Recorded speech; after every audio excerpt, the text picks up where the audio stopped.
What's up, YouTube? On this episode of Coddiwomple Overland, we're going to be finishing our trip along the NEBDR. We don't need a destination, let's go where the river's taking us.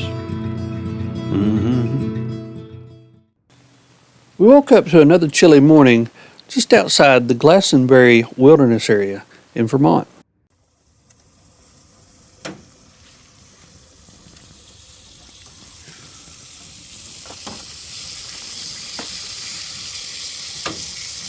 Perfectly cooked. Look at that. Look at that. Nice fluff. It does. They're just, they're wonderful. They're like cotton candy eggs. After having Deb's incredible scrambled eggs that had the texture, according to Justin, of cotton candy, we were back on the trail and headed south. We were getting pretty close to the southern reaches of where we might see a moose, but we still hadn't given up and were still looking very hard.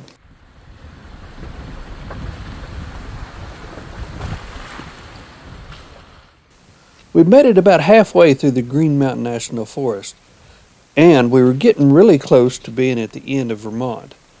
This state is truly incredible, and it's beautiful. This is a place you definitely need to come and see.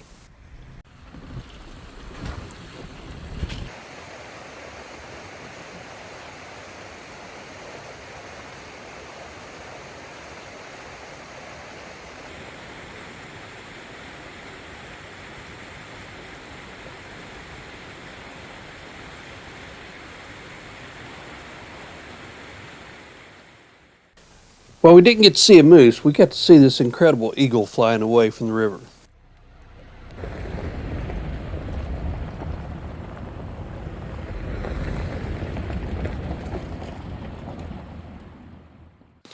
As excited as we were to get to Massachusetts, we were happy that Vermont was going to give us one more dirt road before we made it out of this beautiful state.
The farther we got along in this trail, the tighter it became.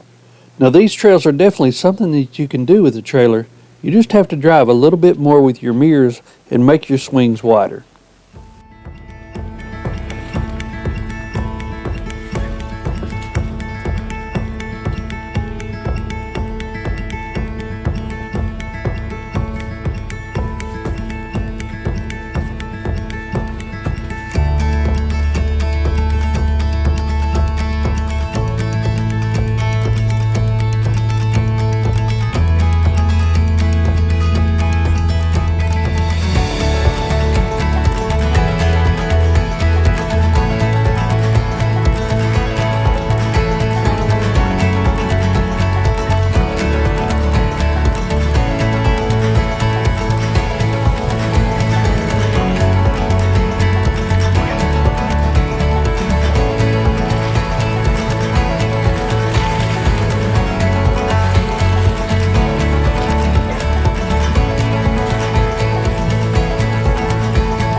Now we're always up for stopping and checking out a cool waterfall, and this one was no exception along the Dunbar Brook in Massachusetts. This was definitely worth a stop.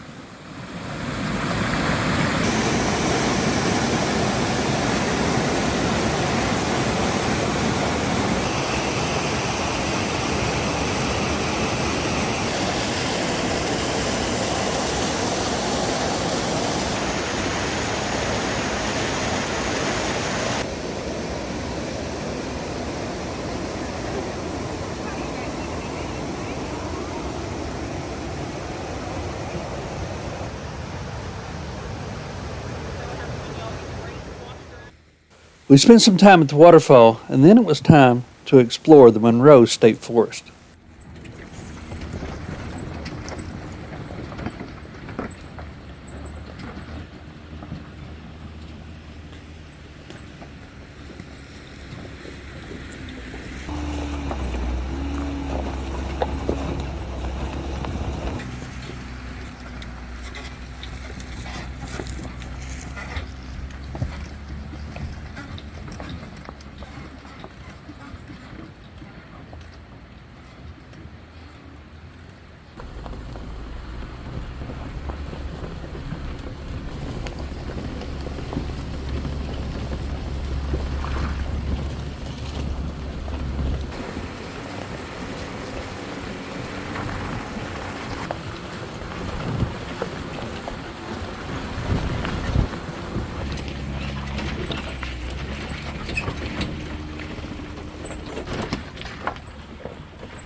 Lunch meat over here, so I think that classifies as gourmet. Prima Della, what's the Prima Della? Yeah, We have the Prima Della Delicatessen, ham, cheese, and Land O'Lakes fresh cut cheese. So if the Filmmakers Guild Union is requiring gourmet, then I think this should classify as gourmet, given the location. Well, that's it. I think it's a 2-star meal in a 4-star location. Right. I mean, when you average that out, that's 3 stars, which means I think it passes. So Okay. I think we're good. Deb and Justin had decided to create a filmmakers union, and after getting their lunch satisfied, we took a walk out to the Raycroft Lookout.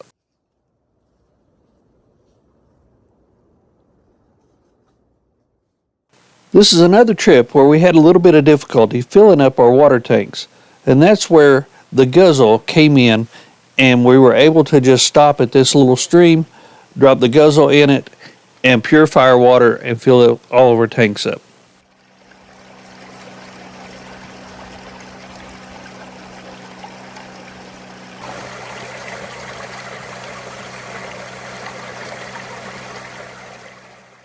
While we were filling the tanks up, Deb and Michelle got the dogs out to explore a little bit of the surroundings, see if they could find a beaver or two, and just let the dogs burn off a little energy.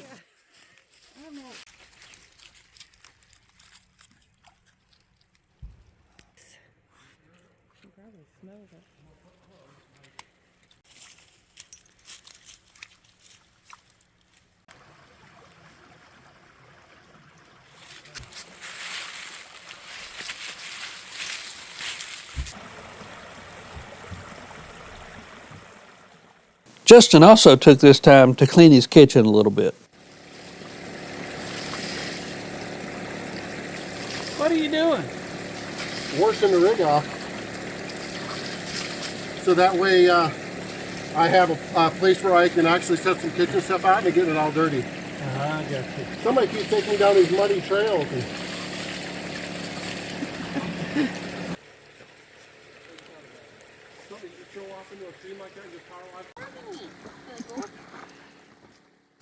After filling up water and letting the dogs burn off some energy, It was time to start looking for camp. We searched on iOverlander and found a location not far from us. It was close to the old railroad bridge. While it was truly an incredible sight, it was not a legal campsite. And that's one of the things you got to watch when you're searching for a campsite on iOverlander. While this place was incredible and it was definitely worth the stop, we couldn't camp here, so it was time to move on and find us another location to camp.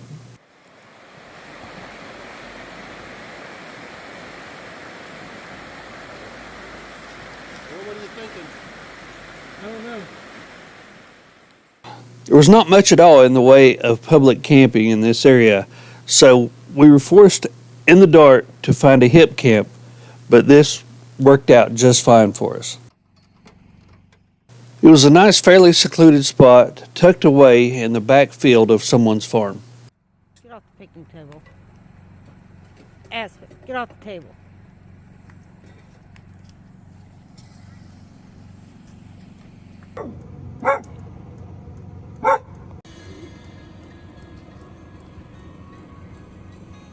Yeah, that's pretty good. Yeah.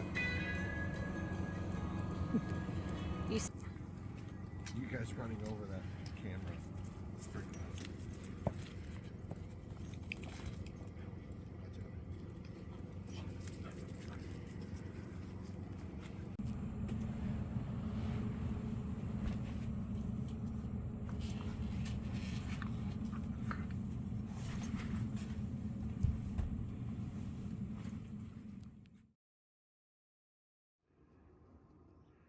The next morning, after we all stretched and woke up, it was time to get some breakfast and get back on the road. Nature isn't so bad. You just gotta get used to it. Today, we'll be making our way on south through Massachusetts, clipping just a little bit of Connecticut before entering the state of New York.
Our next stop will be the Beckley Furnace in Canaan, Connecticut.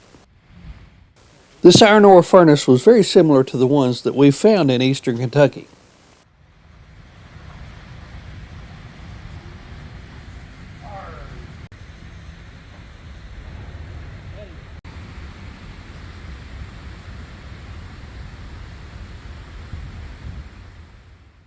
There was one unique difference with this one. It uses hydraulic turbines and a blast pump to clean off the slag of the iron.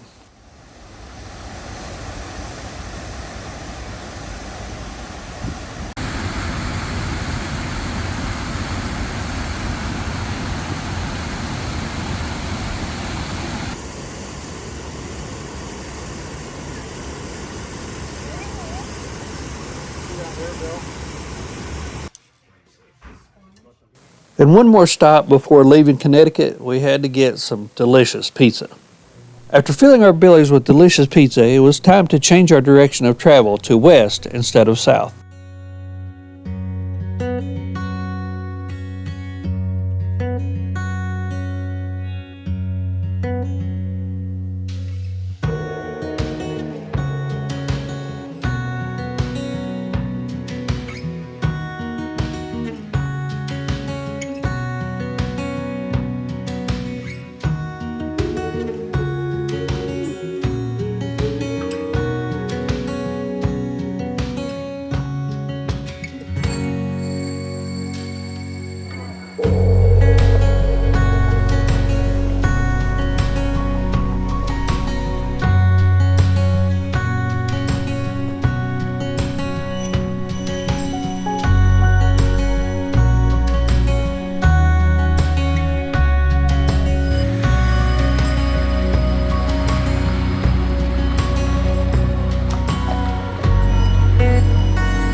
Connecticut didn't let us escape without showing us a few of its unique features.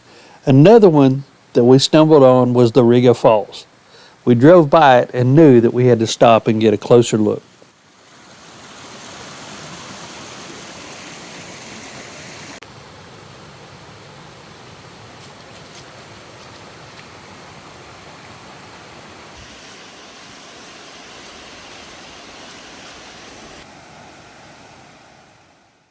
We explored the falls and took in all of its beauty before making our way on up the road.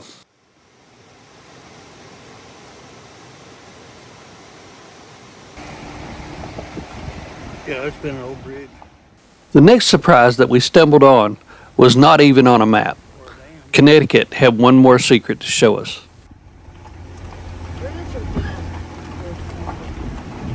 Looks like a dam on this side.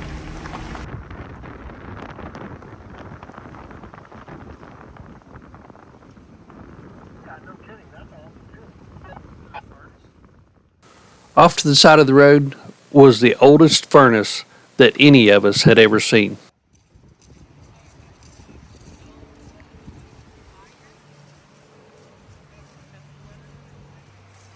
Look at that piece of metal right there. It looks like a arrowhead almost. That's really cool. It is absolutely amazing to me that this structure was built in 1845 and still remains in such good shape here. It just tells you what kind of engineering and craftsmanship even we had 150 years ago. This is the oldest one I've ever seen.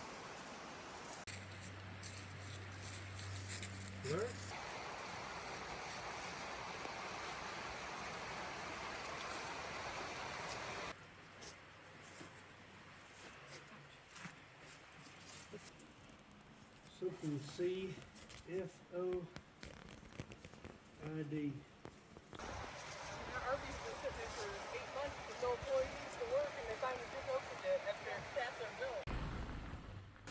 After taking a huge step back in time with the history of that furnace, it was time to continue west and move out of the incredible state of Connecticut and into New York.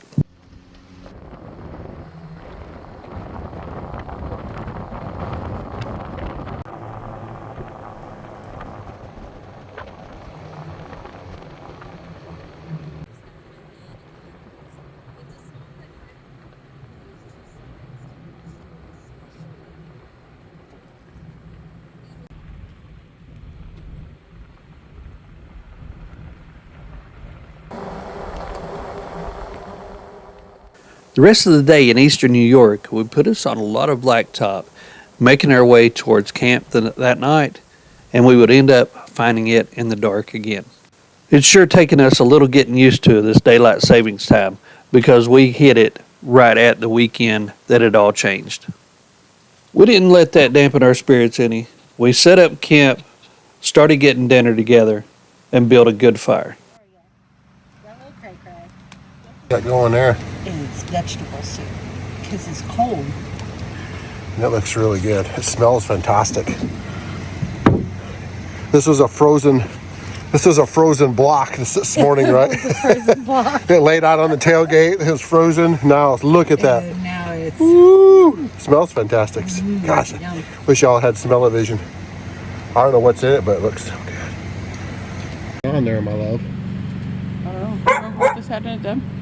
Mayonnaise, and goat's milk, sour cream, or Yeah. cream cheese. It I think it was was cream cheese. I don't no, it was remember. goat. It was all goats. It was a natural whatever was from that farm. Yeah.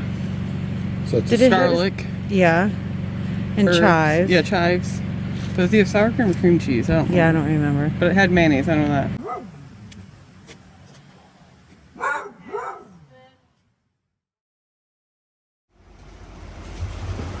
my egg stuff, though. They're not pretty. They're not pretty eggs? No. Are they? Not like Deb's eggs.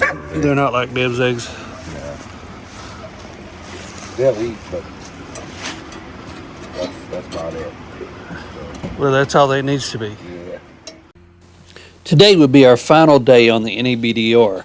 We will be making our way across New York and connecting it up to Pennsylvania.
New York wasn't about to be outdone by Connecticut. It had some gems to show us too, like this old covered bridge.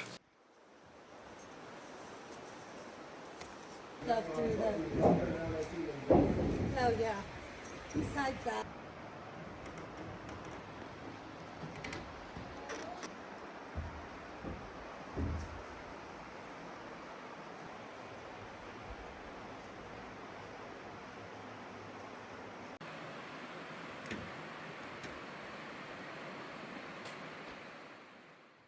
The Grants Mill Bridge was really cool to stop and check out, but we got back on the road because there were still a lot of other things for us to explore.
The next stop on our adventure was the remnants of the mansion by Alder Lake. This nearly 11,000 square foot mansion was built by Samuel Coy Kendall as a vacation home here on Alder Lake. This house and lake appeared on a couple of different Disney movies back in the 60s, and in the 80s it became part of the Youth Conservation Corps camp. The Boy Scout camp only lasted for about a year, and then the doors were shut and the structure was simply walked away from.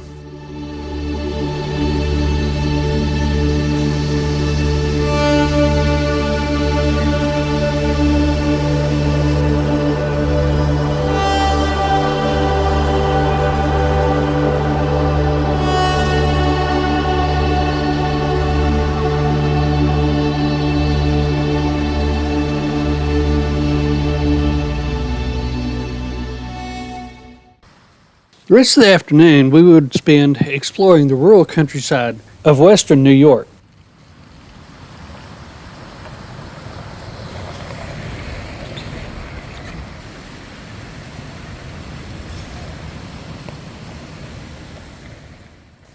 The Northeast BDR is obviously the farthest one northeast, but it is also the closest one to the highest population center of the United States.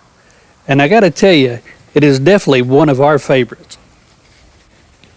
The amount of history in this area is unmatched by any other area. Now there's a lot of history when you go out west into the western states, and we love that history as well. But to think about the history that is in the Northeast United States is mostly 100 years or so, or sometimes even more than that, older than the history that you find in the American West. This is definitely a route that we will probably come back and do again, and that we would highly recommend to anybody else. It's a little bit more difficult than the Mid-Atlantic BDR, but it's not so terribly difficult that you can't do it in a standard four-wheel drive with a little bit of high clearance. And it's definitely something that's doable with an adventure trailer.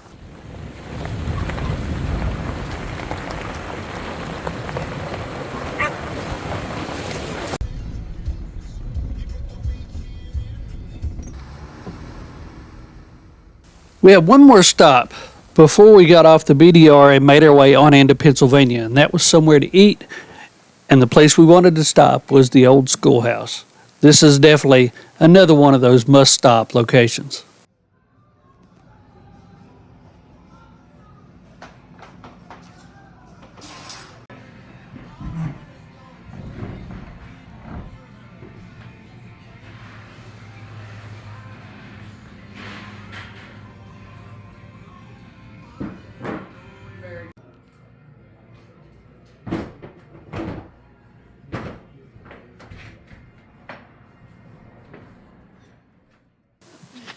Thank you for following along with us along the Northeast BDR. We hope that you've enjoyed these two parts of it, and we hope that you'll look back at last year's when we went to the northern part of the NE BDR. Until next time, see ya.